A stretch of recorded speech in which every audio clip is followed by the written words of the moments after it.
জীবনেরই অবিচ্ছেদ্য অঙ্গ। যত নবী রাসূল পৃথিবীতে এসেছেন এবং আল্লাহর যত প্রিয় বান্দাগত হয়েছেন, তাদের প্রত্যেকেরই জীবনে কম বেশি দুশ্চিন্তা এসেছে।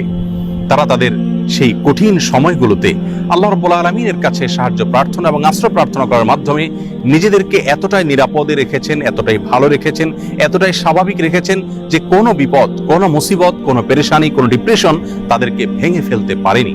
বরং বিপদেও তারা হেসেছেন এবং স্থির থেকেছেন মানসিকভাবে। আজ আমরা সেরকম কয়েকটি আমলের কথা বলবো, যে আমলগুলোর মাধ্যমে আমাদের বিপদ আপদ এবং মুসিবত আল্লাহ রাব্বুল আলামিন দূর করবেন, লাঘব করবেন এবং বিপদ আপদেও আমাদেরকে আল্লাহ রাব্বুল আলামিন মানসিকভাবে প্রশান্ত এবং স্থির রাখবেন। আর সেই আমলগুলোর মধ্যে থেকে সর্বপ্রথম এবং প্রধান যে আমলটির কথা বলবো তা হলো যিকরুল্লাহ বা আল্লাহর জিকির। আল্লাহর জিকির এর চাইতে কার্যকর কোনো ঔষধ আর নেই ডিপ্রেশন দূর করবার জন্য। কোরআনে কারীমে আল্লাহ তাআলা বলেছেন, আলা বিযিকরিল্লাহি তাতমাইন্নুল কুলুব। আল্লাহ তাআলার জিকির এর মাধ্যমে মানুষের অন্তরসমূহ প্রশান্ত হয়ে থাকে। অতএব আল্লাহ তাআলার স্মরণ অন্তরে রাখা, মুখে আল্লাহ তাআলার কথা বলা, আল্লাহর সঙ্গে একান্তে কথা বলা, এর মাধ্যমে ডিপ্রেশন দূর করা যায় সবচেয়ে সহজে। আল্লাহর জিকির বা যিকরুল্লাহর একটা বিশেষ পদ্ধতি হলো কোরআনে কারীমের তিলাওয়াত। কোরআনে কারীমের তিলাওয়াত যদি আপনি করেন অর্থ সহকারে বুঝে, দেখবেন মানসিকভাবে আল্লাহ রাব্বুল আলামিন অলৌকিকভাবে, বিস্ময়করভাবে আপনার মধ্যে প্রশান্তি সৃষ্টি করে দিবেন। যিকরুল্লাহ বা আল্লাহর জিকিরের আরেকটি বিশেষ পদ্ধতি হলো সকাল এবং সন্ধ্যায় প্রিয় নবী সাল্লাল্লাহু আলাইহি সাল্লাম অনেকগুলো জিকির এবং দোয়া আল্লাহর কাছে নিবেদন করতেন। সেগুলো যদি আমরা নিয়মিত করতে পারি তাহলে সেক্ষেত্রে যিকরুল্লাহ এর মাধ্যমে দুশ্চিন্তা এবং ডিপ্রেশন থেকে বাঁচার উপায় আমরা খুঁজে পাবো ইনশাআল্লাহ বিইذনিল্লাহ। দ্বিতীয় যে আমলটির মাধ্যমে দুশ্চিন্তা এবং পেরেশানি থেকে আমরা মুক্তি লাভ করতে পারি তা হলো প্রিয় নবী সাল্লাল্লাহু আলাইহি সাল্লামের সারা জীবনের একটি গুরুত্বপূর্ণ আমল এবং স্পেশাল জিকির, যে জিকির তিনি আল্লাহ তাআলার কাছে নিবেদন করতেন তার কঠিন সময়, যখন দেয়ালে পিঠ থেকে যেত ঠিক সেই সময়। আর সেই জিকিরটি হলো লা ইলাহা ইল্লাল্লাহুল আযীমুল হালিম, লা ইলাহা ইল্লাল্লাহু রাব্বুল আরশিল আযীম, লা ইলাহা ইল্লাল্লাহু রাব্বুস সামাওয়াতি ওয়া রাব্বুল আরদ ওয়া রাব্বুল আরশিল কারীম। এই জিকিরের মাধ্যমে আল্লাহ রাব্বুল আলামিনের একত্ববাদের স্বীকৃতি, আল্লাহর মাহাত্ম্য বর্ণনা করার মাধ্যমে আমরা দুশ্চিন্তা এবং পেরেশানি থেকে মুক্তি লাভ করতে পারবো ইনশাআল্লাহ বিইذনিল্লাহ। তৃতীয়ত যে আমলের মাধ্যমে আমাদের বিপদ আপদ এবং কঠিনতম সময়ে আল্লাহ তাআলার আশ্রয় প্রার্থনা করতে পারি, দুশ্চিন্তা থেকে মুক্তি লাভ করতে পারি, সে দোয়াটি প্রিয় নবী সাল্লাল্লাহু আলাইহি সাল্লাম সারা জীবন নিয়মিত পাঠ করতেন। আনাস রাদিয়াল্লাহু তাআলা আনহু তার 10 বছরের সেবক ছিলেন। তিনি বলেছেন, আমি নবী আলাইহিস সালামকে দেখেছি এই দোয়া সব সময় তিনি পাঠ করতেন এবং আল্লাহ তাআলার কাছে দুশ্চিন্তা এবং পেরেশানিতে আশ্রয় প্রার্থনা করতেন। আর সে দোয়াটি হলো আল্লাহুম্মা ইন্নী আউযু বিকা মিনাল হাম্মি ওয়াল হাযান ওয়াল আজজি ওয়াল কাসাল ওয়াল বুখলি ওয়াল জুবন ওয়া যালা'আদ দাইনি ওয়া গালাবাতির রিজাল। দোয়াটির অর্থ হলো আল্লাহুম্মা ইন্নী আউযু বিকা মিনাল হাম্মি ওয়াল হাযান, আল্লাহ আপনার কাছে আমি আশ্রয় প্রার্থনা করি, মুক্তি চাই পেরেশানি, দুশ্চিন্তা এবং ডিপ্রেশন থেকে, এবং ওয়াল আজজি ওয়াল কাসাল, অক্ষমতা এবং অলসতা থেকে এবং কৃপণতা থেকে, ভীরুতা থেকে আপনার কাছে আমি আশ্রয় প্রার্থনা করি, ঋণের যে চাপ প্রেশার আছে সেটি থেকে, এবং মানুষ আমার উপরে যেন চড়াও না হয় সে বিষয়ে আপনার আশ্রয় প্রার্থনা করি। চতুর্থত যে আমলের মাধ্যমে আমরা দুশ্চিন্তা, পেরেশানি এবং জীবনের কঠিন সময় আল্লাহ রাব্বুল আলামিনের স্পেশাল সাহায্য পেতে পারি তা হলো সালাত। সালাত হলো আল্লাহর সঙ্গে সংযোগ স্থাপনের সবচেয়ে সহজ মাধ্যম।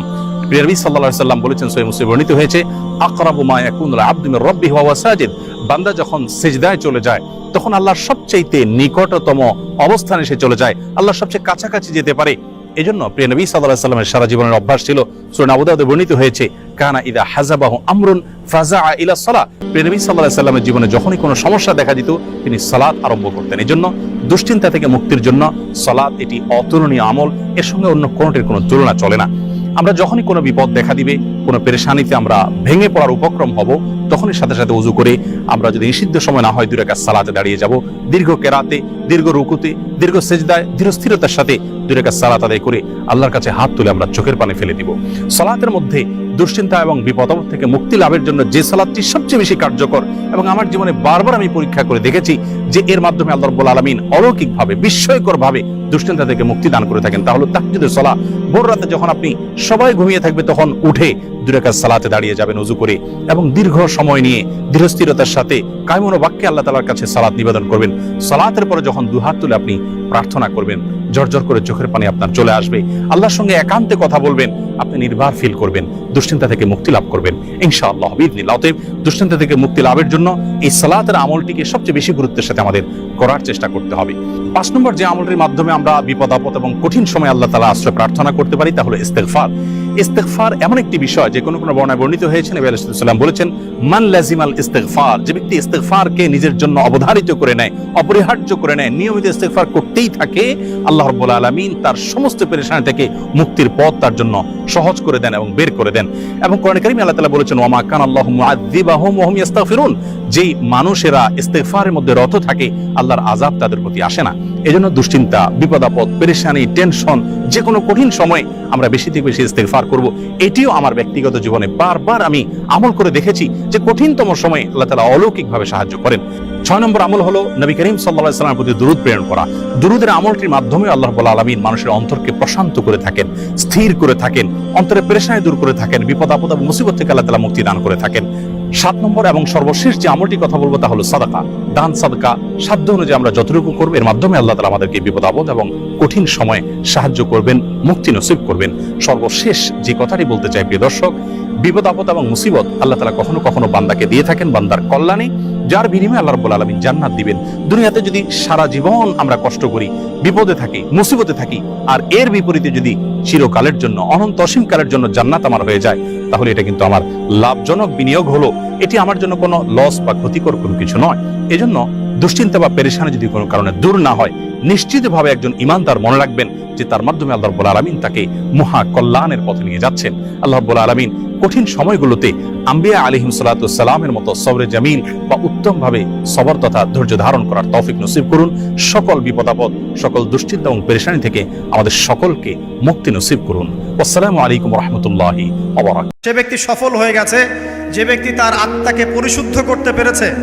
ওয়াকাদ খাবা মান দাসাহা, যে ব্যক্তি আত্মাকে পরিশুদ্ধ করতে পারে নাই সে ব্যক্তি ধ্বংস হয়ে গেছে। কিভাবে পরিশুদ্ধ করবেন? 3টা হাদিস আপনাকে আগে শোনাই।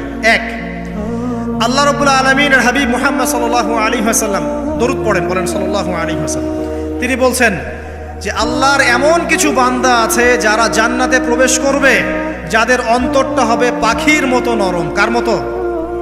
পাখির মতো। একটা হাদিস শুনলেন। 2 নম্বর হাদিস, আল্লাহর রাসূল সাল্লাল্লাহু আলাইহি ওয়াসাল্লাম বলছেন, শহীদদের আত্মা যখন আল্লাহর কাছে পৌঁছায়, আল্লাহ রাব্বুল আলামিন সেই আত্মাগুলোকে সবুজ রঙের কিছু পাখির মধ্যে প্রদান করেন, এবং সেই পাখিগুলো আরশের নিচে লণ্ঠন আছে, এখানে বসে থাকে, এবং তারা জান্নাতের যে কোনো জায়গায় যায়, ঘুরে খাবার খায়, আবার ফিরে আসে। আল্লাহ পাক তাদেরকে বলেন যে তোমরা কি চাও, তোমরা কি চাও? শহীদরা কিচ্ছু বলতে পারে না। কি চাইবো? আল্লাহ এত নিয়ামত দিয়েছেন, কি চাইবো? যখন আল্লাহ বারংবার প্রশ্ন করতে থাকেন, তোমরা কি আর কিছু চাও, তোমরা কি আর কিছু চাও, তোমরা কি আর কিছু চাও, তখন শহীদরা শেষে বুঝে যে আমাদের কিছু না কিছু তো বলতে হবে এখন।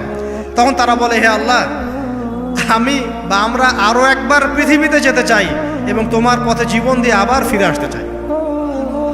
আল্লাহ পাক বলেন, এই সুযোগ তো আর নেই, অতএব তোমাদের আর কিছু চাওয়ার নেই, তোমরা এখানেই থাকো। আরেকটা হাদিস শুনেন। রাসূলুল্লাহ সাল্লাল্লাহু আলাইহি ওয়াসাল্লাম বলেছেন, এই হাদিসটা ওমর রাদিয়াল্লাহু আনহু থেকেও এসেছে, হে মুসলিমরা, তোমরা যদি আল্লাহর প্রতি তাওয়াক্কুল